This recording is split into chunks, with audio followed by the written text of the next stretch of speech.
Steve Bannon needs no introduction. Navy man, student of history, controversialist. And it's almost a year to the day since we first met. When I turned up in Washington at the White House, nobody knew who I was because there was no reference to me in the system. And I literally just walked away and went to a restaurant for an hour. And then 4 hours later, interviewing the president, seen the vice president, and then we met in your war room. I mean, you're still in touch with the president. Is it still as chaotic as that? That was ordered chaos. We wanted to see how much you really wanted. No, I think it's one of the best interviews the president had. The Financial Times interview was fantastic. But you got a full day. You know, flattery is going to get you nowhere. I know that. I've dealt with you before. No, I think Reince had a different, the president, and I think the president a little bit's going back to that methodology. Trump Tower. Yeah, I think very much. No process. Well, it's not no process. He manages in a different way. He processes information in a different way. And I think you saw at that time, Reince's style was a little more like President Trump was used to in Trump Tower. General Kelly came in, it was completely different, very ordered, very structured. I think we've seen a reaction to that.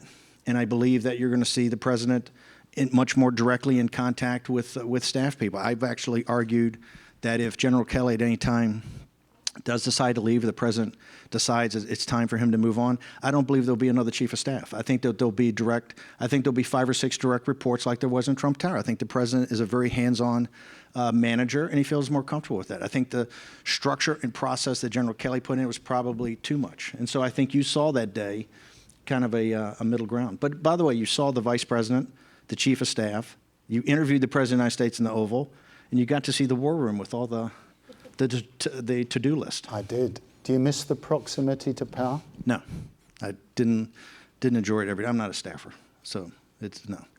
Just going back to the president for a moment, I mean, do you think the scariest thing is that he actually now thinks he's really good at this? Well, I think he is really good at this. I think he's done a fantastic job, and I think he's got natural instincts. I know it still triggers the left, the Democratic Party, and the opposition party media. Still triggers people that he won. He's president of the United States, but he is president of the United States. He won a resounding victory.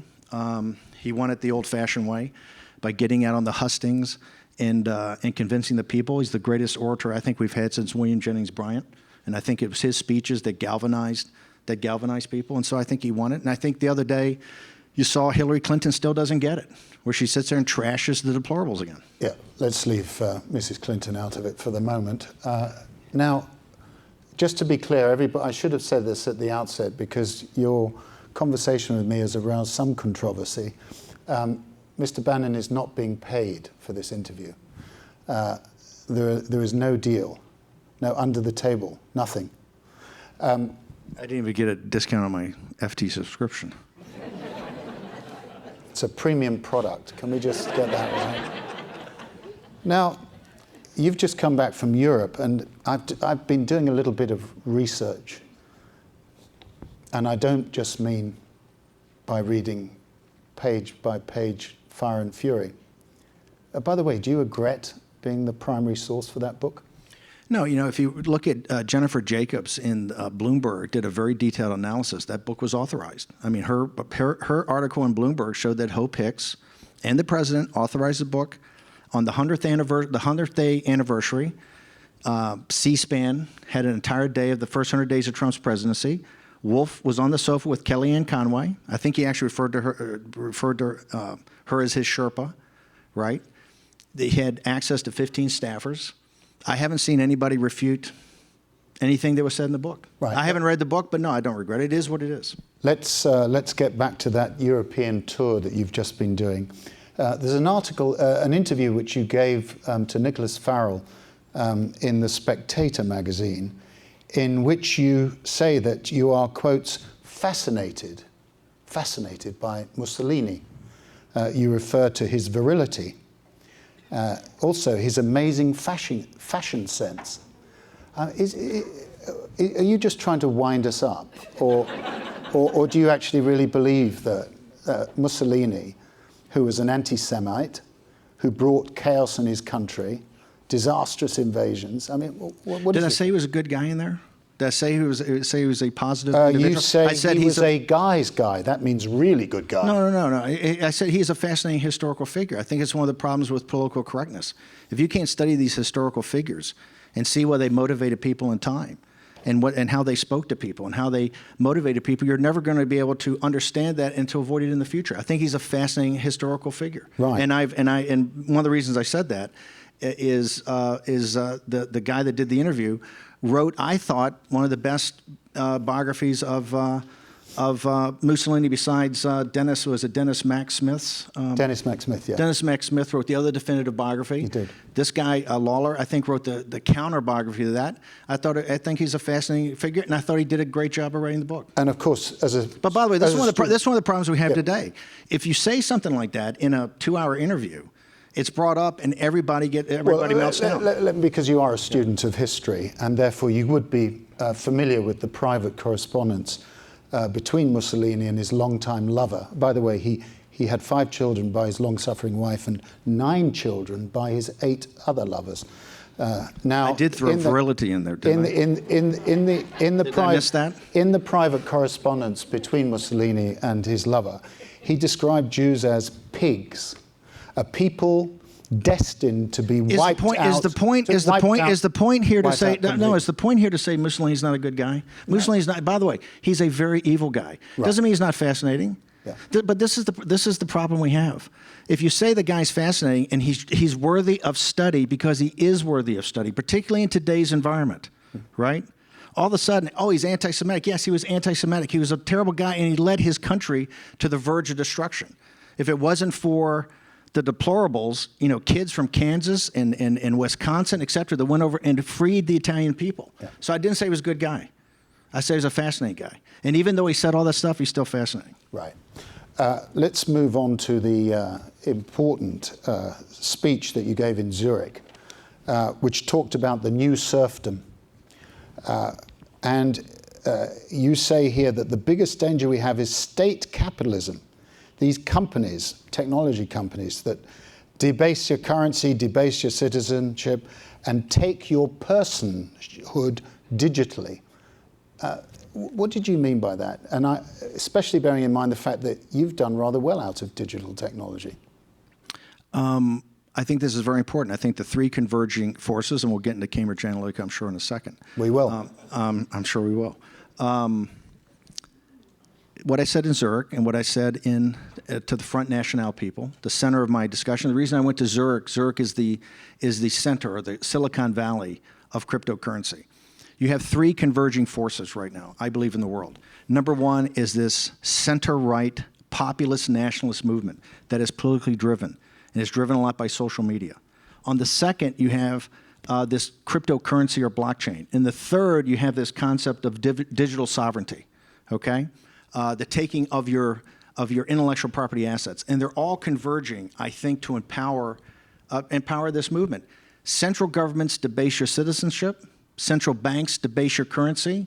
And the central technocratic state capitalism we have with Google and Facebook take your personhood and basically take away your intellectual property, your digital sovereignty. And by the way, I'm glad this amazing paper, the Financial Times today, in its... He did not get paid for that advertisement. Which the Financial Times never agreed with anything. Today, its lead editorial, digital privacy rights require data ownership. Now, they didn't give me a shout out for Zurich and but they agree. The future, by the way, right now you're serfs, okay? You're well-paid serfs, but you're serfs. They've debased your currency, and so and they underwrite debt, right, for sovereign governments at 0 interest rates, so you're always on the spinning wheel like a little hamster, trying to get ahead because they've destroyed the ability of thrift, of you to save to get ahead. The same thing on on your digital assets, your intellectual property. They take it all for free. So when Zuckerberg goes on TV yesterday, or Zuckerberg gives the New York Times an interview, and the opposition party media plays patty cake with him and doesn't ask him one tough question, okay? His entire business model is made upon taking that data for free and monetizing it, and then writing algorithms behind a wall that treat you like hamsters on a wheel. Right. That's their business model. I'm so glad you've raised Facebook because, as you know, you were an investor in Cambridge Analytica. I helped put the company together. And yes, you did. And gave it that amazing name. Yeah, what a Tell me why it's stroke of genius. Stroke of genius. Yeah, because so the whole Cambridge stuff. It's just branding it. I mean, it's actually an empty shell. Just branding. What was the guy like, Alexander Nix? I'd rather not comment on Alexander Nix. Etonian. Old Etonian. Shows you about the education system among the elites in England. But by the way, let's talk about Cambridge Analytica for a second. The data. The data is just a cost. The data from Facebook is just about the cost of it. That data is out there. There's a marketplace for your data. It's bought and sold every day. Yeah, but the people didn't know it was being leaked. That's the difference. That's the issue between Cambridge, the professor, and Facebook. And by the way, there's an open. Were you aware of that? Were you aware of that leak? You didn't. I didn't even know about the Facebook mining. But hang on. The point is that is Facebook's business. In 2008, it was Google and Facebook that went to Barack Obama and met him in San Francisco airport and told him all about the power of this personal data. In 2012, and we have the woman who headed up data integrity said, "Hey, Facebook gave us the information because they were quote unquote on our side." So the great opposition party, media, never went after the Obama campaign, never went after the progressive leftists. Have been doing this for years. And in 2013, when I thought that a data company might be important, all of a sudden becomes global news. Yeah. And by the way, the information out there, the information for the Facebook thing, it's just about the cost of it. Did the guy pay $1 or you got to pay $2 or $3 for it? It's just a cost thing. That data is all out there. And that's how Facebook, that's how they take your stuff for free. They sell it and monetize it for huge margins. That's why the companies trade for such high valuations. Then they write algorithms and control your life. And yet when Zuckerberg comes, he sounds like a first-year associate hired in corporate development, mumbles through the whole interview, and nobody asks him a tough follow-on question. Right. Let's just go back to that wonderfully named Cambridge Analytica. Yep. You will be You're like a dog with a bone on this, aren't you? It's a tasty bone, though. There's a lot of juice. There's still a lot of meat left on that bone. Yeah. So let's just pick it apart here, because Mr. Nix, he didn't just boast about the data he had. He boasted about the dirty tricks. That's all. Okay, that's another company. That's SEL. That's his company, run by Brits, old Etonians. With Robert Mercer's investment? Absolutely not. There's not a penny of Robert Mercer's money. SEL, no way. SEL is a separate company. It's their company that does stuff throughout the world. So you're saying all staffed by British guys from Cambridge and Oxford. Not all Etonians, though. Not all old Etonians. But whatever they do in the world is not it. All Cambridge Analytica is the data scientist and the applied applications here in the United States. It has nothing to do with the international stuff. The Guardian actually tells you that, and the Observer tell you that when you get down to the 10th paragraph, okay? When you get down to the 10th paragraph, and what Nix does overseas is what Nix does overseas, right? It was a data company. And by the way, Cruz's campaign and the Trump campaign say, hey, they were a pretty good data company, but this whole thing on psychographics was optionality in the deal. If it ever worked, it worked. But it hasn't worked, and it doesn't look like it's going to work. So it was never even applied. Here's the point. The progressive left and the opposition party cannot get over one basic fact. Donald J. Trump is president of the United States, and he beat Hillary Clinton. He beat her badly. First, you had to run to Russia, okay? Now, Russia didn't work out. How do we know Russia didn't work out? Because the House report shows you there's nothing on collusion. And Mueller's investigation shows you he's looking at either Trump Organization financials, or he's looking at, hang on. He's looking at obstruction of justice. My point is, you struck out on Russia, and now you've got to go to Cambridge Analytica. That's what won it for you. Here's what won it for you. Here's what won it for Trump. Economic nationalism and talking in a plain voice to the American people. Okay. I think I've heard that record before, but that happens to be the facts. Just let's have a quick answer here. Do you believe that Donald Trump should shake up and sack his legal team? I've said that from day one. I've been public. So what's the significance of John Dowd's? Well, he got fired. I mean, they brought in De Geneva to be much more aggressive, and I think I think it's pretty obvious that Ty Cobb and John Dowd did a very okay, let's just step back. Why did I get lit up on Capitol Hill by the House Intel Committee? Because the White House, Don McGahn, exerted executive privilege over any questions about the transition or the White House. I answered every question on the campaign about Russian collusion. Okay? Schiff and these guys' heads are blowing up. Today, he's going to subpoena me again because of the transition in the White House, because Don McGahn exerted executive privilege. Ty Cobb and John Dowd had a radical theory. Let's totally cooperate and waive executive privilege. Okay? I have said, as I told the president and told everybody, and I told Brother Dowd, I think that's wrong. There is a process. There's a process that Reagan used, there's a process that Clinton used, there's a process that Bush used.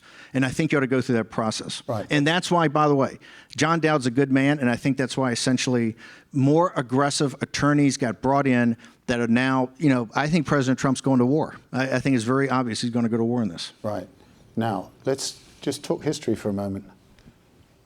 You're a student of ancient Rome. More Plutarch compared to me, Tacitus. Would you, if you think about it, would you describe Donald Trump as the new American Caesar? No, not at all. I think he's one of the Gracchi. I've said he's like Tiberius Gracchi. He's a populist. He's anything but a dictator.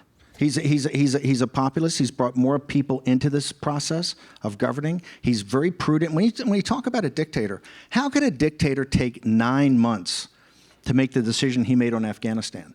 How could a dictator? You guys broke a story. Do you know why I came up with that analogy? Why? Because Donald Trump wanted. This was the moment he wanted and wants a military parade, and the moment for Caesar when he crossed the Rubicon was when he brought the Roman soldiers into the Capitol. That's the analogy. Wow, you're working that one. But that's no. I think he's it's totally convincing. Isn't I think it? I think he wants. Look, he's a patriot. He went Why to does he France want a military because he went parade? to France, and I think he was very. But he didn't serve in Vietnam. Why What did Macron serve in any of the French wars? I'm not talking about. No, but I think he was inspired by what he saw on Bastille Day. It's a very inspiring thing where you see all these military units. What, my parade's bigger than your parade? No, but I do think I think it's great for American patriots. It's going to be on Veterans Day. I think it gives the veterans something to parade, and I think it's going to be terrific. Do you think it's appropriate to have tanks rolling past the Capitol? Well, they're not going to have tanks, but just be planes. By the way, I think it's fine having tanks go past the Capitol. Remember, after he won the Civil War, we had a parade for 2 days. The Grand Army of the Republic came for 2 days through the Capitol. What's wrong with having our military go through the Capitol? We're proud of our veterans. We're proud of our armed services. This is the kind of reaction. This is the kind of reaction that just makes the deplorables angrier and angrier because they think the global elite and the propaganda arm for the global elite, the paper of the Financial Times, it's a way that you go after Trump on something he's trying to do with his basic patriotism. You're wrong. They think of Harry Truman, who fired Douglas MacArthur. That's what they think. Well, President Trump, by the way, President Trump, I think, has done a fantastic job in with his generals. I think President Trump he's taken, look at, you guys broke the story on Korea. The very first time that President Trump ever really talked about Korea was in the Financial Times interview you guys did a year ago, right? And look at the movement that he's made on the Korean situation. And I don't totally agree with how everything that's happened there, but he's done a fantastic job. Look in Afghanistan. He's the least trigger-happy president we've had in a long time. And the opposition media, right, and the entire time in the run-up to this campaign about what a madman he was, how he was unstable, how he was unacceptable to be commander-in-chief. In fact, I think 80% of the Republicans involved in the national security apparatus would sign full-page ads in the Wall Street Journal saying how unacceptable he is. Yet he's been incredibly prudent. The reason is he respects the combatant commanders, he respects General Mattis, he listens to information, and he's not quick on the trigger. And I think it galls me that somebody like Jeff Zucker can walk in here and sit here and say that Fox News is a propaganda channel. I'm not here to defend the Murdochs. They're big boys. They can defend themselves. But you can't name a more propaganda outfit than CNN. Did anybody at CNN, did any editor, any news person, any anchor, anybody get fired for the awful mess they made of the 2016 campaign, which was a disgrace to journalism? No. That is a propaganda outfit. Every night it's hate Trump. And I understand from a business model, you want people, the hate Trump crowd to rally around that. But to come in here and say that another network is propaganda is absolutely, totally absurd. And he's not, and by the way, has anybody in the opposition media questioned him or gone after him about that? No, they cheer him on. So let's talk about propaganda outlets. Breitbart News, what's gone wrong? The chief propaganda. Look, it's a very difficult time, I think, in all conservative media, particularly about how you're going to pay for things, right? Obviously, advertising after we won, right? When I left, the traffic was on fire. We had costs under control. All the advertisers there. After we won, all of a sudden people woke up. It had to be the Russians or it had to be Breitbart, right? It had to be some reason besides you were just rejected by the American people. And so Breitbart became. But their audience is halved. The audience is down. I think that's halved. I think that's not down. It's halved. I think that's the difference between just doing aggregation and look. I had a theory.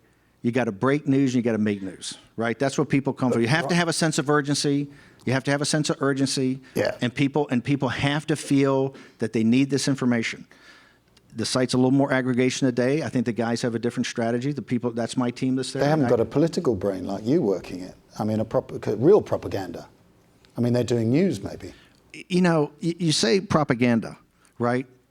Today's environment, there's no, the even-handed sources is a thing of myth. The editorial page of the Financial Times is on the front page, right? It's on the front page, just like it is the Wall Street Journal and the New York Times. And so when you get a small taste of your own medicine, but Steve, of your own medicine, right? And we report without fear and without favor. Did you not read that? It's the first thing I read every day. Yeah. I read the FT So first why every would day. you want to read propaganda every day? Because I have to know what the party of Davos thinks. It's know thy enemy. That's why I read propaganda every day. I'd just like to point out on the record that I haven't been to Davos for 2 years. Because you understand which way the wind was blowing. The populist nationalists are taking over. Why did President Trump go to see the gutless globalists in Davos?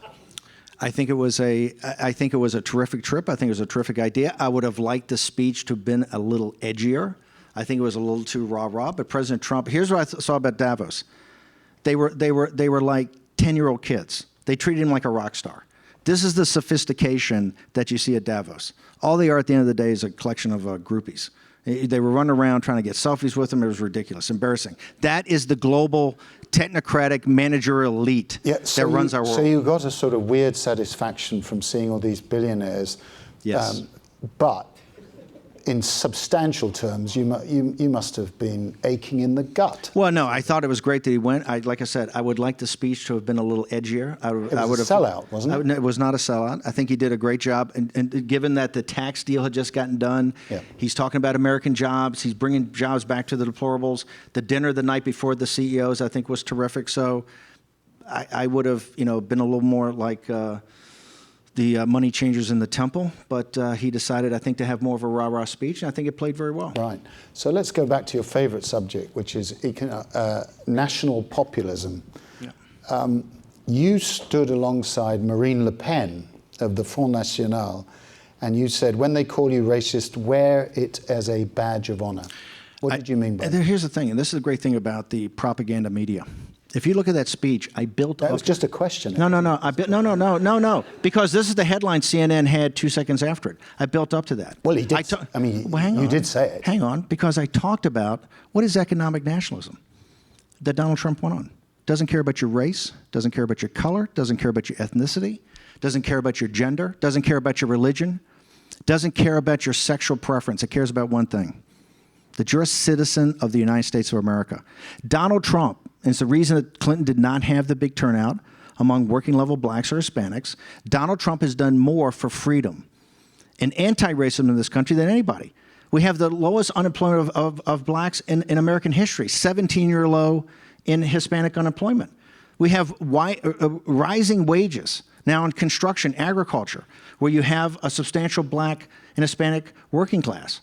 He really worked to have the repatriation of the $3 trillion to be focused back on capital equipment in those things. Donald Trump has done more for race relations through his economic program than any president. And that's why I told these people, I said, listen, the identity politics, when Hillary Clinton came out the first week I was announced as the campaign CEO, he said racist, white supremacists, and I sat there on the TVs and I told the group right there, I said, if she's going to run on identity politics and we run on economic nationalism, this was August 19th and we're down by 12 points, we are going to beat her.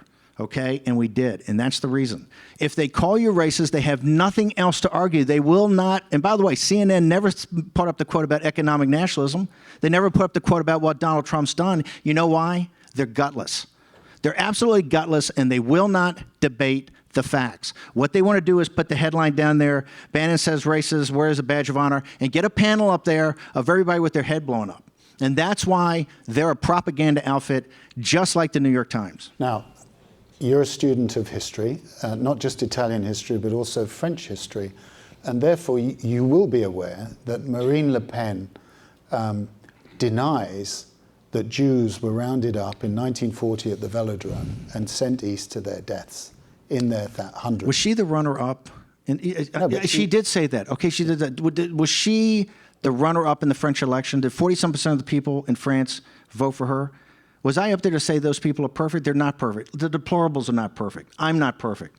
I believe in the tenet of the Judeo-Christian West that man has fallen. We're not perfect. No. But those are working-class people in France. And by the way, they represent the second most... We're not perfect. We're not perfect. But again, as a student of history, doesn't it worry you when a political leader seeks to erase a dark chapter? Certainly does. Certainly does. It absolutely does. Yes. And that is... I didn't sit there and said I supported everything she said. I went there for one reason. I didn't even say I supported Front National. I went there for a reason to tell them they're not alone. That this anti-establishment, populist nationalist movement, as personified in Italy a couple days before, where 2/3 of the people voted anti-establishment, is on the rise. It's on the move. And it's only going to get stronger. It's only going to get more powerful. There's only going to be more anti-establishment. And the reason is the party at Davos is destroying your citizenship, they're debasing your currency, and they're taking your data sovereignty. And as long as they continue to do that, people are going to rise up against it. And you can see it in the polls across Europe, and you can certainly see it in Italy, where they've had 4 governments forced on them from the European Central Bank. And now you've got 2/3 of the people, both left and right. They've had 54 governments, or 55 since World War II. I mean, in Italy... That's because of Mussolini. That's because of Mussolini. They don't want a powerful central government. So if there is this great tide of populism, how come that Macron won in France? Because he's like Obama. Obama ran as a populist. When Obama, go back and look at how he ran in 2008. Obama ran initially as an anti-war populist. Macron kind of came in as an Obama-like figure. But Macron staged the greatest military parade that really the president really liked and wants to emulate. Can you imagine Barack Obama holding a military parade? Well, he's quite different, and he's taken on a lot of things of France. But look, he ran a good race and he beat them. They lost. You're not going. He beat them soundly. You're not, as I tell people, you're not going to win every fight. You're not going to win every battle. You're not going to win every election. It's the trend. It's how it keeps moving. Why did you lose in Alabama? I mean, we lost in Alabama. We lost in Alabama very simply. The Republican establishment are the people that came out with the pedophilia. That was Mitch McConnell and Tim Miller, and that crowd came out because they would rather not be in a majority than have guys like Roy Moore. Roy Moore wasn't my guy. My guy was Mo Brooks, okay? My guy got blown out in the first round. Right. But it was very important to keep someone like Luther Strange, who is epitome of the swamp, and support the Christian right, is what we did. And by the way, was Luther Strange with $32 million not beaten by the people in Alabama by 10 points? And Roy Moore would have won if it was not for the pedophilia thing that was put out by Tim Miller and the Republican establishment. There's no truth in that? No truth in what? In the story about... Well, they'll adjudicate. By the way, they'll have plenty of time to adjudicate. I've looked at the evidence and I think it's totally trumped up. However... Trumped up, probably not the right word. I think that they'll have plenty of time to adjudicate that. I believe the woman's going forward, and we'll find out. Let's just step back for a moment. Steve Bannon's career trajectory. You have had an extraordinary here into filmmaking, here in military service, Goldman Sachs, then within a few yards of the Oval Office, and now What next? Have you not got some media venture? Well, I'm looking at a lot of stuff. I think principally, well, it's a lot of people are talking to me about different media things. There's lots of media companies out there that either need capital, or need to be, or up for sale. So it's not. This is a very difficult time, I think, in news. I think it's a very tough time in media. I think particularly going forward, it shouldn't be lost on us. We're having this big debate about people's data and information. A lot of the companies today depend upon the monetization of their subscribers' data to make a go of it. As we go off these legacy systems, this pays a lot of bills, right? As we go off that system to a more digital system, how you actually pay for that and how you build a community. I think everything's about attention and influence, attention and influence, attention and influence. How you monetize that over time is tough. That's why a lot of people, so I am looking at media properties, but I'm also looking at building a digital grassroots army here in the United States to support the populist nationalist movement and to start to get like a think tank or something to start to weaponize ideas. We need to have more well-defined economic. It shouldn't be lost on anybody. The big thing we fought for about China, all the hawks, we have the $60 billion of tariffs, but most importantly, it's not enough, is it? Well, it's not enough, but it's the 301 is very important because that is about forced technology transfers that China demands to take our high technology, okay? But it's ironic that not in the program for the deplorables is this $4.3 trillion budget that's going to have trillion-dollar deficits as far as the eye can see. And I think it's quite ironic on the day that you put up $60 billion in tariffs to your creditor, because if the Chinese are there, they've got to finance, they're the people we go to the financing or the bulk of the financing of these deficits. And so I think that the permanent political class in Washington, D.C., has to start to rethink this thing through, because we're hurtling towards a financial crisis in the next couple of years, as night follows day. Even with 4% growth? I think if you do the math, even with 4% growth, I don't think it gets you. I don't think the deficits get down, demonstrably. Yeah, 4% growth, and I think you'd actually have higher growth. The growth could be fine, but it doesn't mean you're not still digging yourself. Right. The tax deal was supposed to have concomitant budget cuts over it. Right? Not that the permanent political class would have, $1.3 trillion of additional spending. And by the way, to cut to the heart of it, the $780 billion for the military spending is because we haven't rethought our obligations. We're the underwriter, the guarantor of this liberal post-war rules-based order that everybody loves. The party at Davos loves it. They had Xi there when Trump was giving the American Carnage speech. Xi was there. They were all raving about him, right? And we underwrite it. The deplorables underwrite it with their tax dollars, and the deplorables underwrite it with their kids. Europe doesn't pull their weight. NATO doesn't pull their weight. The Gulf doesn't pull their weight. The guys around the South China Sea don't pull their weight. In the Northwest Pacific, they don't pull their weight. If they want to be allies, they have to start to pull their weight. The United States cannot continue to underwrite the rules-based international order, and that's how you have a $780 billion defense budget, and that's how you end up with trillion-dollar deficits as far as the eye can see. Now, we're running out of time here, but I wanted to ask you a couple more questions. Just tell us, because you've spent a lot of time with the president, what is the conversation going to be like between President Donald Trump and Kim Jong-un? I don't think it'll happen, so I don't think there will be a conversation. So I just don't think it'll happen. No. I mean, the president said it was going to happen. Well, the president may try to make it happen. I just think the logistics of how you do it and where you do it, et cetera, are quite tough. It's quite difficult. I think the president's done very smartly, put the pressure on China to make sure that they take care of this problem. I know he has said that he wants to meet with the dictator of North Korea. I just am a betting man. I think the over and under of that. But the reason you're saying that is because you basically said there's nothing to be done. They are going to be nuclear power, and we've lost. And the president was furious about that. I don't actually think I said that. I said the solution to China, we can denuclearize North Korea. What I said is there's no bloody nose. There's not a military solution. I was very specific. China is the key that picks the lock in North Korea. North Korea is a creation. Its nuclear power, its nuclear program is a creation of China. Okay? They've used that to keep Japan and the United States back on their heel. The solution to Korea goes through Beijing. And I've said that consistently as a China hawk from day one, because it happens to be correct. Now, the reason I don't happen to think, and the president's going to try to work some out, I don't even know where you'd meet. I don't believe a president of the United States would ever travel to the DMZ to meet with... He could have it in Moscow. I just don't believe that a dictator of North Korea would ever leave his country. You meant to the me. dictator of Moscow or the dictator in North Korea? The dictator in North Korea. Right. Was that trying to get the Russian? That was a dig to try to Just get the a little Russian bit. thing. That was trying to get the. You Yeah. guys are obsessed with it. Okay, Russia's economy. I'm no apologist. I was on a destroyer.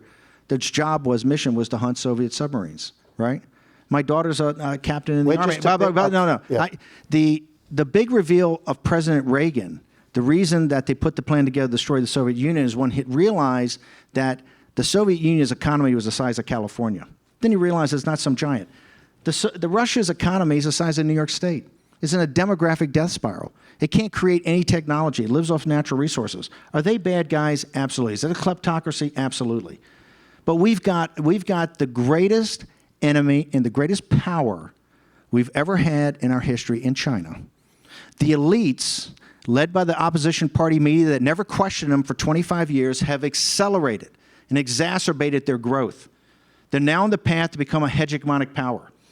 If you don't believe that, listen to Xi's 19th Party Congress speech and listen to that speech last week. That speech last week was as nationalistic as anything's been going. And now everybody's going, oh my gosh, look at this. This has been 25 years in the making. And the elites in this country, and Peter Schweizer's new book, Secret Empires, talks about Mitch McConnell and Joe Biden, feeding at the trough of Chinese influence operations, and nobody questions it.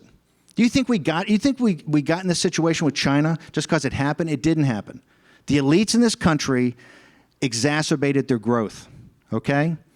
And that's why Brexit and 2016 are inextricably linked, and they're linked because of China. The exporting of Chinese deflation and overcapacity helped to gut the Midland heartlands of England, and it gutted the upper Midwest of the United States. If you go out and give this speech to workers in the United States, the Harvard study shows there's a direct correlation between the factories that left, the jobs that left with them, and the opioid crisis. This stuff just didn't happen. This is an important insight, but I'm going to leave you with one further historical insight, perhaps. You've often been described as an insurgent. I can imagine if you'd been living in an earlier age, you would have been with that group swarming into the White House in 1828 with General Jackson. You'd certainly have been there. But if we go back to Mussolini, in one of his last... Are you going to make another terrible off-the-mark analogy? I've been doing my research. Go ahead. And Have at it. I came across the love letter that Mussolini wrote to his longtime lover. And he said... The mother has 9 children? No. There were 8 lovers and 9 children. Okay. Right. Let's get that right. Okay. He said... Virility. Goodbye, darling. If I could blow up the world with dynamite, I'd do it. Do you sympathize with that? Did I say he was a bad guy? Even the Financial Times, you think you just do it once and be fine. But you quite like to blow up things, don't you? I think that our institutions have to be questioned and have to be challenged. But blown up? Certain of them, yeah, absolutely. There's no doubt. There's no doubt. Positive note, Steve Bannon, thank you very much. Thank you.